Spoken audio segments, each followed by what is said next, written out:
Mr. Toastmaster, fellow Toastmasters, and guests. My speech tonight is entitled The Dash. I don't know if those of you who have heard of that before, someone said they had. But I'm starting it off kind of coming full circle with a lot of speeches I've done up until now. And so tonight I'm going to talk about a little bit further and kind of the conclusion of designing the life of your dreams. Now, I've already talked up till now on different speeches, and those of you who haven't been here, about goal setting, affirmations, visualizations, and other speeches. So I'll give you a kind of a little brief overview of those of you who haven't been here. Goal setting and having your goals for yourself is where you're going in life. What are you passionate about in life? So if you haven't already made your goals, you can make them in short-term goals, which are usually within the next 30 to 60 days. Your mid-term goals would be within the next year. And your long-term goals would be beyond that year, 5 years, 10 years, or your life plan. If you write a business plan to anyone, you can create the same thing for your life. So it goes on and how you'd like to design that and what you'd like it to look like. So that's basically the template of what you utilize as your goals.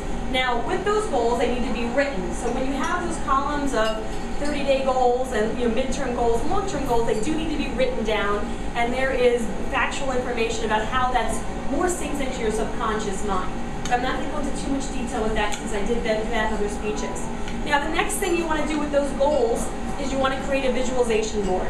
So whatever your goals are, you want to have them in front of you. Maybe here you have hanging up in your room, or if you have a treadmill in front of something, you can put them right in the wall where you always see those goals and pictures of places you want to go and things you want to do, a car you want to drive. But the most important thing with the visualization board, of course, is that you look at it each day, but you put yourself in that.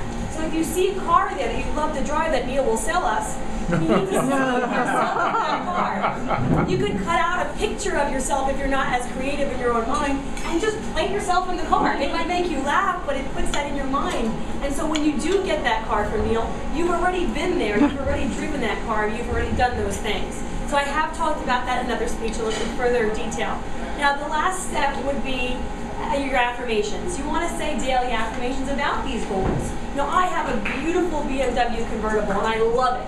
And if I keep telling myself that, when I actually get that, it's not a big deal. I've already had that.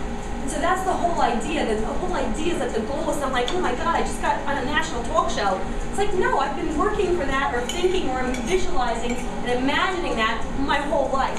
And that's what the affirmations are all about. So now here's the last piece of the puzzle that I have not told you guys before.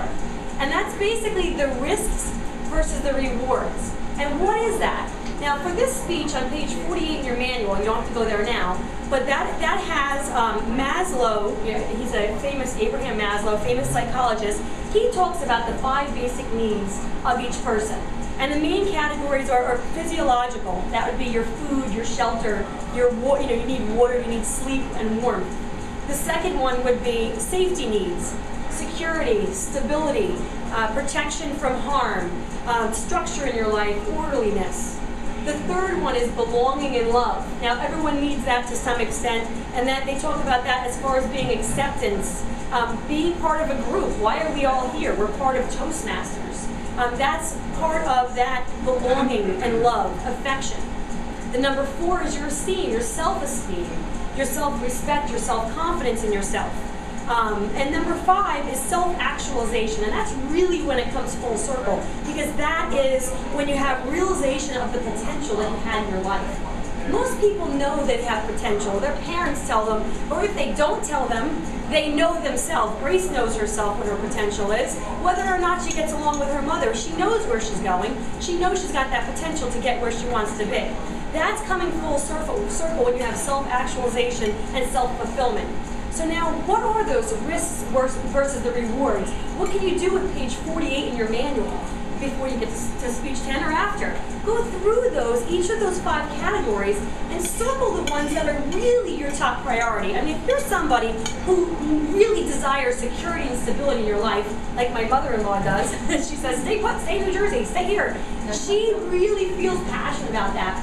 For me, I'm not like that. That's not number 1 on my list. That might be number 10 on mine, or number 5. So my mother-in-law's, her goal is to backpack across Australia with the Aborigines, but her what she feels most passionate about is stability and security.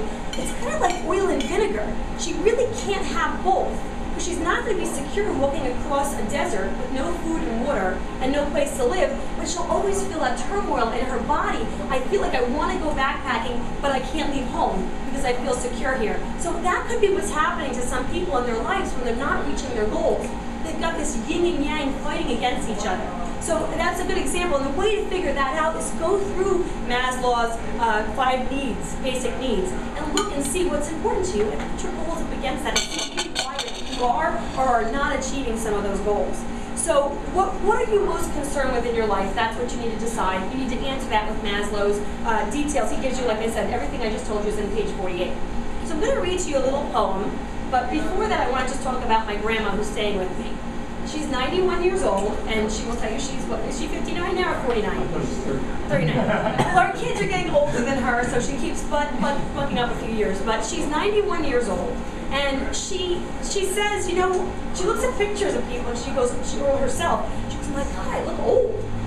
To myself, well, you don't really get that much older than that. So she looks and she doesn't think to herself that she's 91 years old. She's had polio since she's 2. So one of her feet is smaller than my 8-year-old daughter's, and her other foot's the size of mine. So she's been walking around like that all her life. She's ridden a bicycle, she swims, she does everything. Her parents never excluded her from that. But her goal in life was just to be normal, to move forward in her life, and her parents never told her anything different. The only thing she can't do, she told me, is roller skate and ice skate. Probably because, I don't know, we're getting 2 different size shoes, or so she actually exchanges shoes with this other woman who has the same condition with the opposite feet. They mail each other the opposite shoes. She buys different shoes. But she is traveling right now at 91. She just was in Key West with my uncle. Then she went to Georgia in the mountains with my dad. Now she's staying with me for 3 weeks. She's going back to Georgia, and she's going all over the place, even though she says, you know, you get these aches and pains, and she talks about it. But I fly down there, she'll drive over to the east coast of Florida, let me sit there and read a book, I'll look at condos, whatever I'm doing. And she's like a fantastic example of someone living life to her fullest. She buys a walker now, but she's not even in a wheelchair, and she's got this little leg and a big leg, and it's amazing. So people can't believe her age. So there's another great video too, if you guys ever saw that Coit video on YouTube. It's a father and his son had cerebral palsy when he was born. And this man is in his 60s. He started doing triathlons, pushing and pulling his son through full-size marathons, Ironman even, I think one was in Hawaii. This full-grown man now. Her son's a full-grown man, he pulls him, and this guy's 60-something years old. It's amazing. But what you could do with your life, it's beyond even imagination. So wherever you think you could go, look beyond that and think, you know what, that's even possible. So I'm going to read for you in closing a little poem called The Dash. And my aunt, my grandma's sister, her best friend, just died 2 weeks ago, and this was actually read at her funeral. So it's by a woman named Linda Ellis. I read of a man who stood to speak at the funeral of a friend. He referred to the dates on her tombstone from beginning to the end. He noted that the first day came of her birth and spoke of the following date with tears. But he said what mattered most of all was the dash between those years. For that dash represented all the time that she spent alive on earth. And now only those who loved her know what that little line is worth. For it matters not how much we own, the cars, the house, the cash. What matters is how we live and love and how we spend our dash. So think about this long and hard.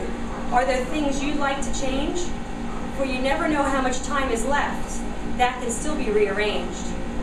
If we could just slow down enough to consider what's true and real, and always try to understand the way other people feel, and be less quick to anger and show more appreciation, and love the people in our lives like we've never loved before. If we treat each other with respect, and more often wear a smile, remembering that this special dash might only last a while. So when your eulogy is being read, with your life's actions to rehash, would you be proud of the things they say about how you spent your dash? Mr. Toastmaster?